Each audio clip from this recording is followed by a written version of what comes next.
Muy buenas tardes, muy buenos días, muy buenas madrugadas.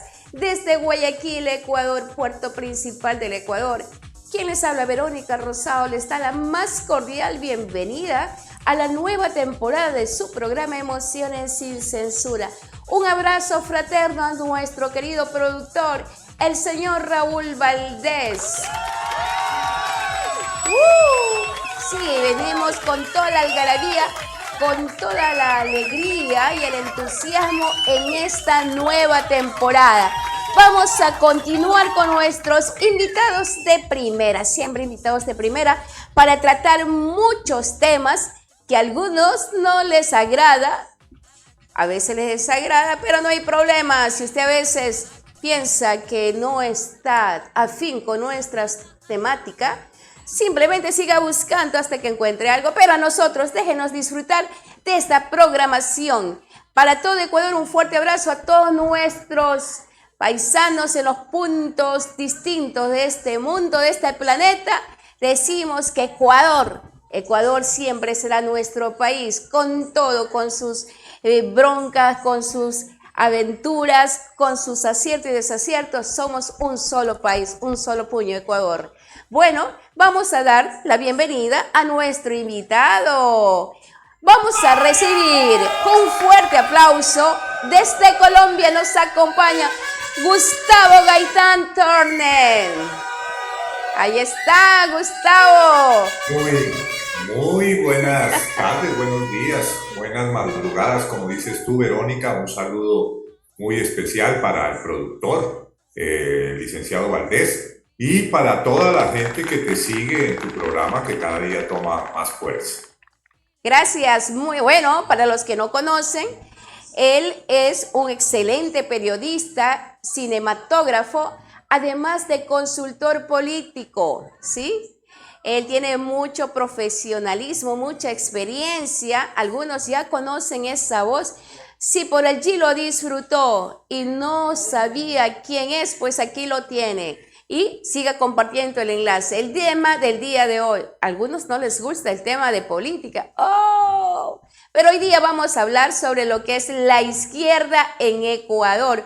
Un ligero análisis de este tiempo y también con una proyección hacia la región y obviamente hacia los países de Europa.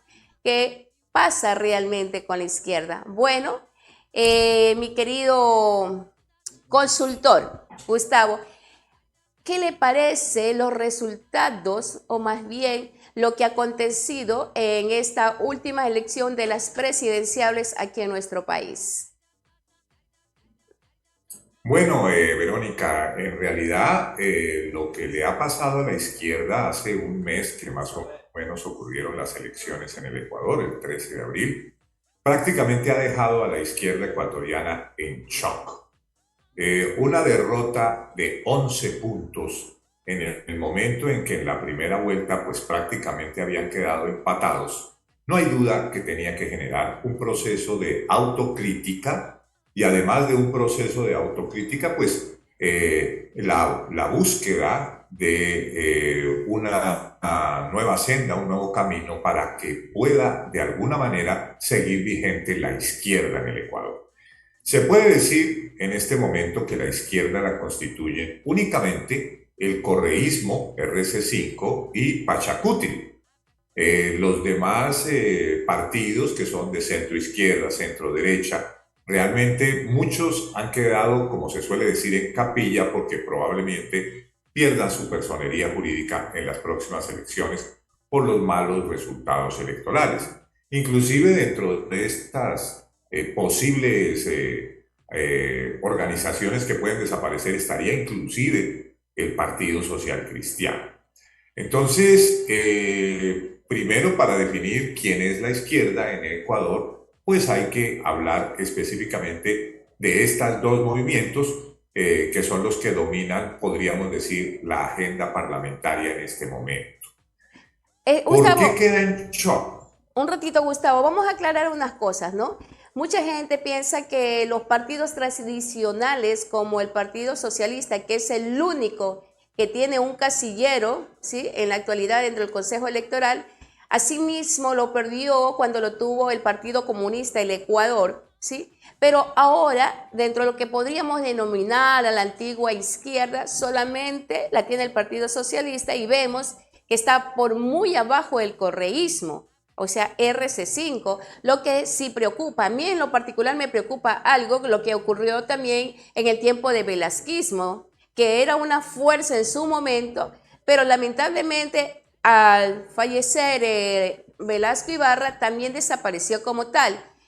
¿Podría ocurrir lo mismo con el correísmo, con RC5? ¿Qué perspectivas tenemos al respecto, Gustavo?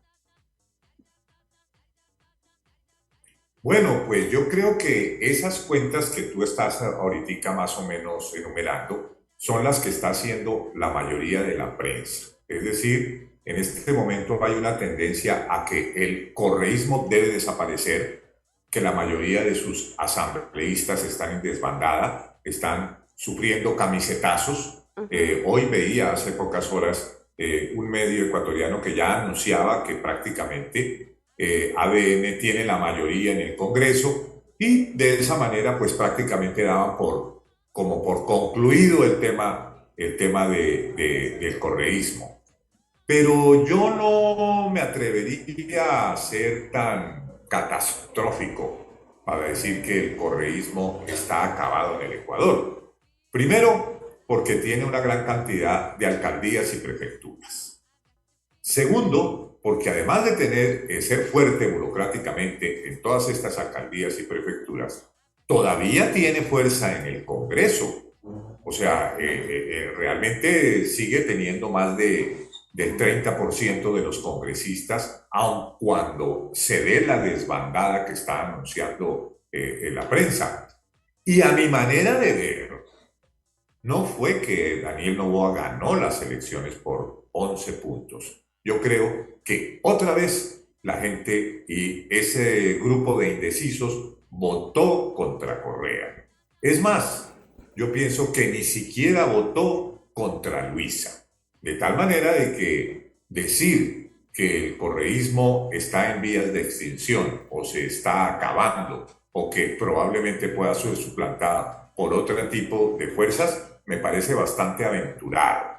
Esperemos a ver qué pasa ahora en la elección del presidente del Congreso, en la inauguración del Congreso, donde de manera muy fresca y inclusive yo diría hasta muy farandulera, la prensa anuncia que la señora Anabela Sin, la madre del presidente Noboa, va a coronar a su hijo como presidenta del Congreso en la primera sesión, lo cual me parece un espectáculo decadente, pero que al parecer a la prensa de ciertos sectores del Ecuador le fascina. Entonces hay que ver estas fuerzas de izquierda, cómo se van organizando en esta asamblea que es el escenario natural.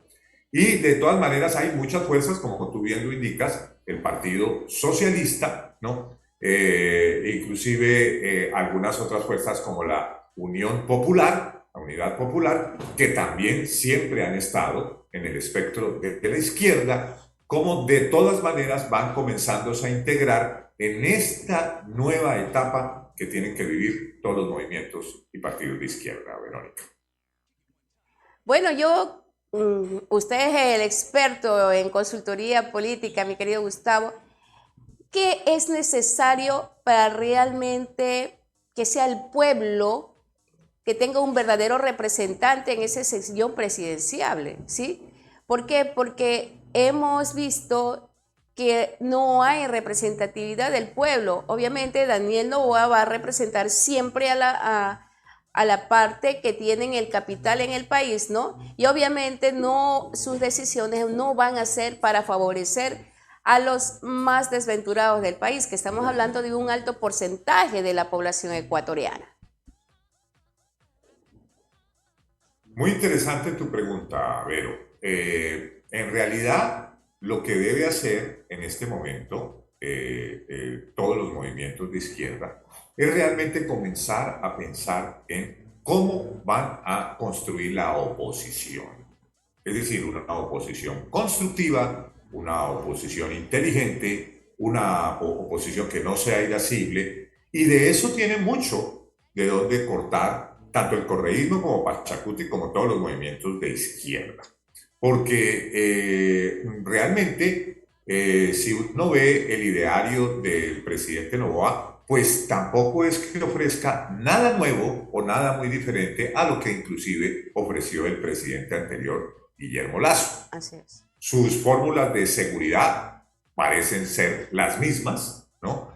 En el campo económico van por el mismo lado, y en el campo social también hay digamos, un reverdecer de estas ideas de la derecha que implican la privatización de la mayoría de las empresas del Estado, implica en cierta manera que jueguen mucho los actores privados, inclusive en el mismo sector de la soberanía o de la seguridad, y también fortalecer a las fuerzas militares. De tal manera que la parte social casi que queda completamente olvidada por estos movimientos de derecha. Y ahí es donde está la oportunidad para la izquierda, especialmente en lo que tiene que ver con el medio ambiente, con todas las políticas que tengan que luchar contra la contaminación, que tengan que luchar contra disminuir la huella de carbono, que hagan que sea Ecuador un país que tenga mejores sistemas de recolección de basuras, mejores sistemas de movilidad eléctrica, que siga en la senda de proteger los bosques, las selvas, en fin, todo lo que hoy en día cuesta muchísimo a nivel mundial, en momentos en que el primer problema es obviamente la contaminación. Claro, pero también hay que reconocer algo y que la gente desconoce un gran porcentaje, ¿no? Y esto lo hago enfatizándome que una parte de la campaña a favor del señor presidente Noboa, es decir, para no parecernos a Venezuela, ¿sí? Y lo que yo veo más que un voto hacia Noboa fue un voto odiador, porque sí vi el coraje que mucha gente tenía, e inclusive fui blanco de algunas personas que decían que todos los que van a votar por Luisa son lacras, literalmente la palabra así se refería a las personas que diferíamos con respecto al actual presidente.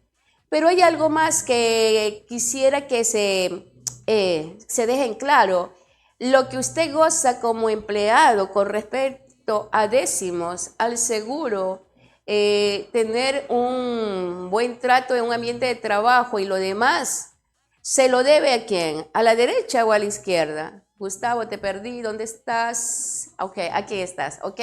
Entonces, y gente desconoce aquello. Yo hice una publicación en mi Facebook, ¿no? Con respecto, yo soy roja, con respecto a mi línea política, y decía que yo no me arrepiento de tal y nunca me voy a avergonzar de tal.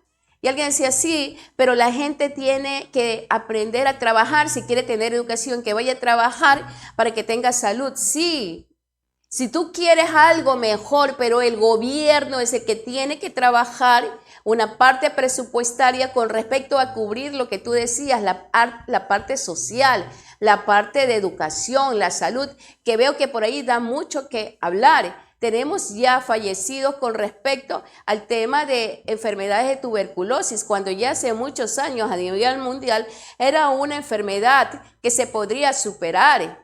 Ahora estamos con el tema de la tosferina. O sea, da mucho que desear con respecto a la falta, o más bien dicho, una ausencia permanente de buenas estrategias para poder solucionar el tema de salud, más aún de educación. Y yo no puedo permitir que alguien dice, bueno, si quieres curarte, si quieres educarte, lo que tienes que trabajar y el gobierno no tiene por qué mantenerte. Tenemos un criterio bastante equivocado en esto.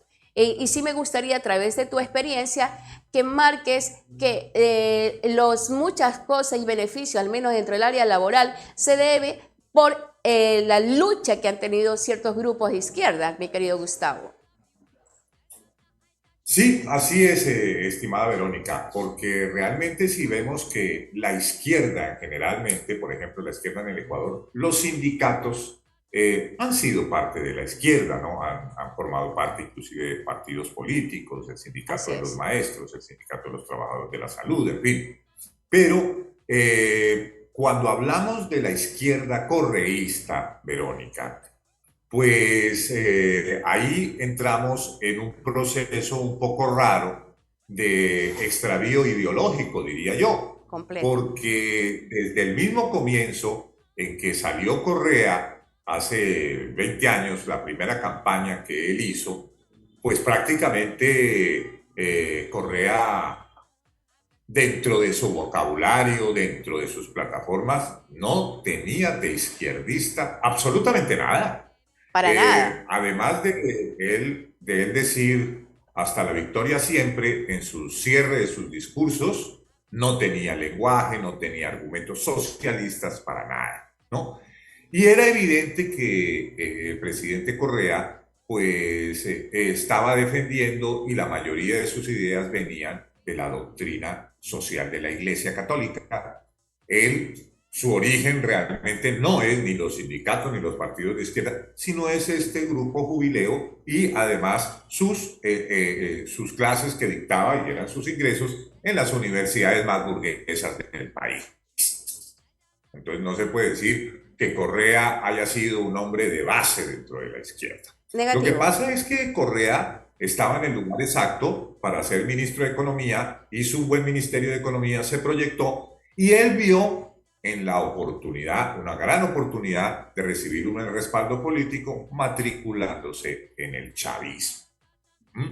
En el chavismo que en esa época era la última en Guaracha, ¿no? Era la maravilla del mundo, era el chavismo. Entonces hizo ese enlace Correa con el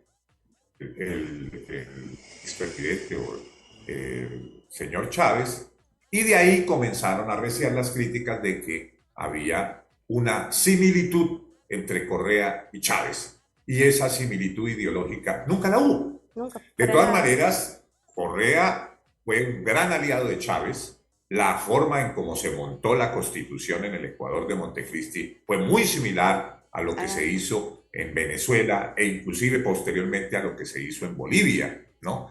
Entonces, ahí encontraron la identificación. Pero vamos a hablar aquí, como suelen decir, ¿no? A calzón quitado. El chavismo mismo y el correísmo están anticuados totalmente ideológicamente. por Son supuesto. extractivistas, pues ¿por qué está el señor Glass preso? Por una gran operación con el chavismo para hacer una procesadora de gasolina. Y además se aumentó la explotación del petróleo, se aumentó el consumo de todo tipo de materias primas durante el correísmo, y fue realmente impresionante ver al propio presidente Correa como en sus sabatinas decía que los banqueros eran más ricos que nunca. Él decía que eran más ricos que nunca, que en su gobierno los banqueros habían hecho muchísima más plata que con otros gobiernos. Uno dice, bueno, y entonces ¿Qué la pasó? lucha por la desigualdad, la lucha la verdadera lucha por los medios de producción, pues eso, en ese baile no se metió el correísmo, en ese baile ideológico. Entonces, en ese sentido yo pienso que todavía hay un vacío ahí.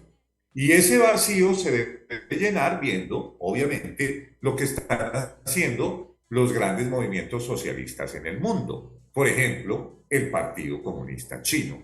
El Partido Comunista Chino es en este momento el único partido, podría decirse, del mundo que ha podido cumplir sus objetivos políticos, sus objetivos quinquenales durante los últimos 4 periodos, es decir, durante los últimos 20 años. Es la única organización. Y estando uno estudiando al nuevo socialismo de China, pues se da cuenta por dónde debe ir el socialismo moderno, porque recuérdate, Verónica, que el pueblo chino ya pasó la época de lucha de clases, ellos ya acabaron con la lucha de clases, esas dinastías y esos emperadores, pues esa vaina se acabó, Y hay una completamente. nueva sociedad en donde todo el mundo tenía los mismos derechos o sigue teniendo los mismos derechos, es decir, educación, salud, inclusive hasta la alimentación está dentro de esos derechos y todo el mundo puede competir en igualdad de condiciones. Entonces, ese punto todavía no se ha alcanzado en el Ecuador. O sea, ahorita apenas se discute los seguros de salud universales, que inclusive yendo más allá, el tema de la soberanía alimentaria que está en la Constitución de Montecristi, pues es una falacia, porque en Ecuador hay hambre y hay subalimentación. El hecho de que la educación haya mejorado no es suficiente como para decir que hayan germinado las ideas socialistas tradicionales en un país como Ecuador. Sí, hay que recalcar, ya que hiciste el comentario con respecto a China, que es el único país que maneja el Partido Comunista, hay que ser bien claros que a pesar de ellos, porque todo tiene que adquirir actualidad, porque las realidades son distintas, maneja realmente lo que se refiere a una economía mixta, que no es completamente cerrada, permite inversiones, ¿sí? Y como también invierte China en otros países. Una, dos. En lo que se refiere a materia de educación, han sido muy acertados. Pero lo que yo también veo cuando converso con la gente, todo el mundo aspira a estudiar, terminar una carrera para ir a trabajar de gerente o algo en una empresa, para después de un tiempo, pasan los años, poder ser jubilarse y tener su pensión de jubilación. Entonces, estamos realmente en educación muy atrasados, cuando tú tienes que ir con otra proyección, ¿sí? Que por allí es donde nos maneja mucho los grupos elitistas, grupos que tienen el poder económico y también el poder político en el país. Así es, Verónica, y la verdad es que estos medios de producción que los tienen de todas maneras sujetos, la oligarquía, las burguesías industriales, comerciales que se mantienen y que realmente no hay ningún cambio, no hay ningún cambio porque las clases sociales siguen siendo 5% clase alta, 30% clase media y el 65% de clase baja. Desde que yo me conozco, desde la primera vez que fui al Ecuador hace 40 años, siguen siendo las mismas clases sociales. Siempre se ha hablado de la pobreza y de que se va a eliminar la pobreza, pero en realidad la pobreza muta, la pobreza se transforma. Entonces, lo que hay en China en realidad es un sistema comunista con una economía de mercado. Una economía de mercado donde todo el mundo puede competir con productos y servicios, ¿no? Donde los medios de producción son, ahí sí, podríamos decir, una verdadera democracia económica, porque inclusive el Estado, que sería el árbitro, a veces permite, como está permitiendo inclusive en otros países comunistas, inclusive en la misma Cuba se está permitiendo el trabajo de motu propio, las micro, mini empresas familiares que pueden de alguna forma suplantarle a estas familias las necesidades que en este momento el Estado no les puede dar. Pero eh, realmente los movimientos de izquierda, tanto del Ecuador como de todas partes, deben apuntar en este campo económico a la economía circular. La economía circular es la economía regenerativa de todos los bienes y servicios que necesitan los ciudadanos. ¿Cuáles son los principales bienes y servicios que necesitan los ciudadanos, además de la alimentación, todo lo que se conoce como la canasta básica? Primero, la vivienda. En segundo lugar, la movilidad.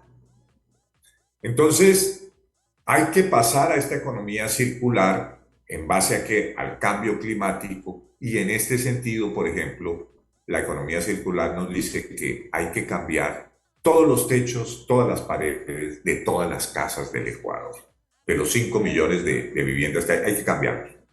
Porque el cemento, las tejas, el asbesto y todo eso son contaminantes y ahí hay una oportunidad para qué, para los obreros, para los trabajadores, para los microempresarios, para la gente que tiene que realmente estar en la economía.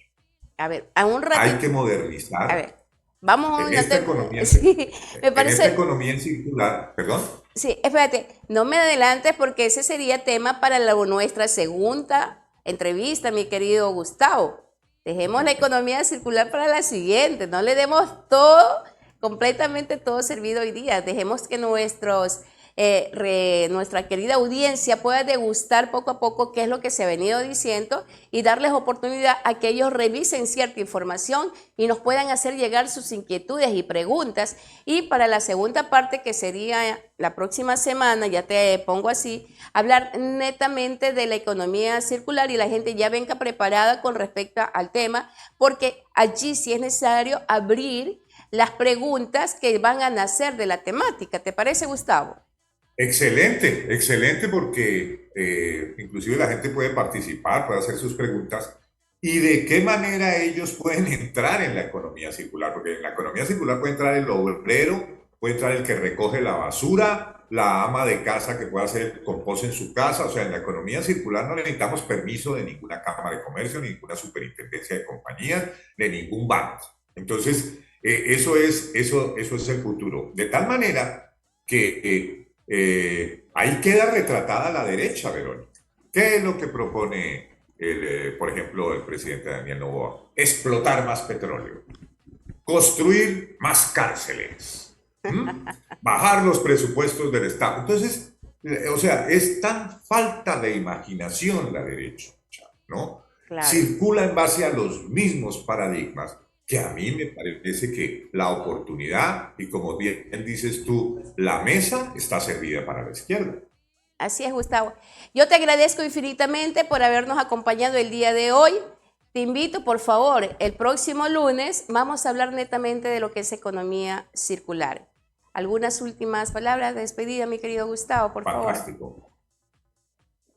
Muchísimas gracias a ti, licenciado Valdés, muy amable. No lo pude ver, pero muy gentil por su anuencia en este programa. Y a ti, Berito, muchas gracias. Siempre tus preguntas inteligentes, muy directas, muy amables. Gracias, Gustavo. Un fuerte abrazo, muy amable. Muchas gracias a cada uno de ustedes por habernos acompañado el día de hoy en la nueva temporada de Emociones sin Censuras a través de Valdés 593, el que te quita el estrés. Chao, chao. Mañana tenemos una nueva cita.